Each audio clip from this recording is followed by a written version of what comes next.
NRCৰ যি নথিপত্ৰ উদ্ধাৰ কৰা হৈছে সেই NRCৰ নথিপত্ৰবোৰ আছিলে NRCত নিজৰ নাম অন্তৰ্ভুক্ত কৰাৰ আগতে এজন ব্যক্তিয়ে যোনখন ফৰ্ম ফিল আপ কৰিব লাগে সেই ফৰ্মখিনিৰ গোটেই তথ্য লৈ তাক ডিজিটাইজ কৰা হয় আৰু সেই ডিজিটাইজ কৰি ইতিমধ্যে তেওঁলোকৰ নাম অন্তৰ্ভুক্ত NRCত হৈ গৈছে বা হোৱা নাই।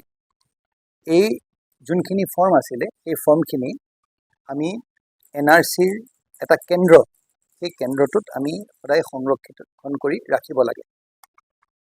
এতিয়া আমাৰ এই যোনখিনি আছে সেইখিনিৰ ভিতৰত আপোনাক কওঁ মই NSK, তো NSK আমাৰ আলিটিঙনিৰ আমাৰ Jamuguri GP office east part 0631, তাৰপিছত Alitingani Jamuguri GP office west part 0633, তাৰপিছত BDO Juria east part 0604, BDO Juria west part 0641 আৰু Rampur Satra GP office east part 0646। এইকেইটা অঞ্চলৰ আমাৰ যোনখিনি হেৰি আছিলে NRCৰ যোনখিনি ডকুমেণ্ট আছিলে, ডিষ্ট্ৰিক্ট প্ৰজেক্ট ছুপাৰভাইজাৰ এজন থাকে আৰু ডিষ্ট্ৰিক্ট প্ৰজেক্ট ছুপাৰভাইজাৰ আমাৰ NRC যোনটো সেৱা কেন্দ্ৰ আছিলে সেই সেৱা কেন্দ্ৰটো আমাৰ এটা এই চিঠিখনৰ মতে আমাৰ 2022 ধিং চাৰ্কল অফিচাৰে দিছে 4 ফেব্ৰুৱাৰীত। এই বুলি কৈছে যে with reference to the subject cited above, I have the honor to inform you that so many numbers of NRC documents have been shifted from Soti Radhika Girls High Secondary School, Girls High School to Botodova PHC. তাৰমানে এই গোটেইখিনি সতি ৰাধিকা হাইস্কুলত সংৰক্ষণ কৰা হৈছে, কৰি ৰখা হৈছিলে আৰু যেতিয়া অসম মালাত ৰাস্তাটো বনোৱা হ'ল সেই ৰাস্তাটো বনোৱাৰ সময়ত এই ৰুমকেইটা ভঙাৰ কথা আছিলে, সেইকাৰণে তাৰ পৰা চাৰ্কল অফিচাৰে এখন চিঠি লিখি সেই গোটেই তথ্যখিনি বাকচ সহ এই পাব্লিক হেল্থ অফিচটোলৈ আমাৰ যোনটো স্বাস্থ্য কেন্দ্ৰ আছিলে তালৈ শিফ্ট কৰালে। 2019ত এই কাগজখিনি সংৰক্ষণ কৰিবলৈ ৰখা হৈছিলে, 2022ত এটা নতুন জেগালৈ নিয়া হ'ল।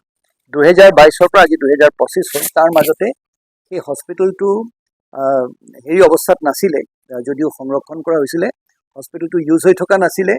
পিছত কি হ'ল, সময়ো হেৰি হ'ল, তাত গছ গছনি গজিলে আৰু আমি গম পোৱা মতে তাত কিছুমান দুষ্কৃতিকাৰীয়ে সেই হস্পিটেলটোৰ ভিতৰত সোমাই পেলাই থাকিবলৈ আৰম্ভ কৰিলে। তাত আমি এতিয়া ধানৰ কিছুমান পুৰা ধানৰ বা পোৱালৰ কিছুমান তেনেকুৱা ৰৈ যোৱা অংশও পাইছোঁ। এতিয়া প্ৰথম কথা মই ক'ব বিচাৰোঁ যে তাত কোনো মেলাফাইডি, মানে এই ফৰ্মখিনি লৈ কাৰোবাৰ নাম বেলেগ কৰা বা কিবা তেনেকুৱা ধৰণৰ কৰা, কাৰোবাৰ নাম বেলেগকৈ অন্তৰ্ভুক্ত কৰা, তেনেকুৱা কোনো মনত কোনো তেনেকুৱা মটিভ নাছিলে আৰু সেইখিনি নাম ডিজিটাইজ হৈ গোটেই তথ্যখিনি চাই যিখিনি ব্যক্তিৰ নাম অন্তৰ্ভুক্ত হ'ব লাগে বা যিখিনি হ'ব নালাগে সেইখিনি সেই প্ৰক্ৰিয়া ইতিমধ্যে শেষ হৈছে।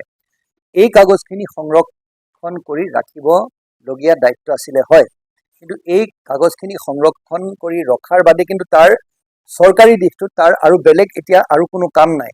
সেইখিনি কাগজ লৈ পেলাই কাৰোবাৰ নাম অন্তৰ্ভুক্ত কৰিব পৰা বা নাম কৰ্তন কৰা সেই তেনেকুৱা ধৰণৰ কোনো কথা নাছিলে।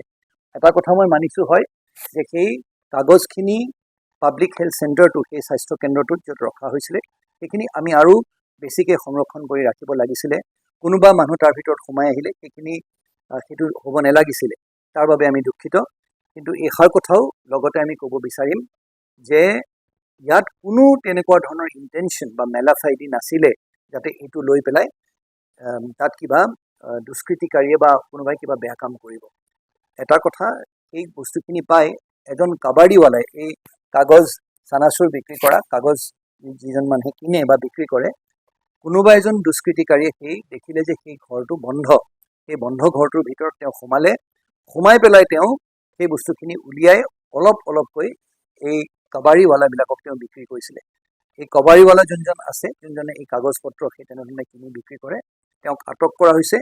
এতিয়া যিজন ব্যক্তিয়ে সেই তলাটো খুলি মনে মনে সেই তলাটো খুলি যোনজন দুষ্কৃতিকাৰীয়ে সেই তলাটো খুলি এই দুষ্কৰ্ম কৰিছিলে তেওঁকো আটক কৰা হ'ব।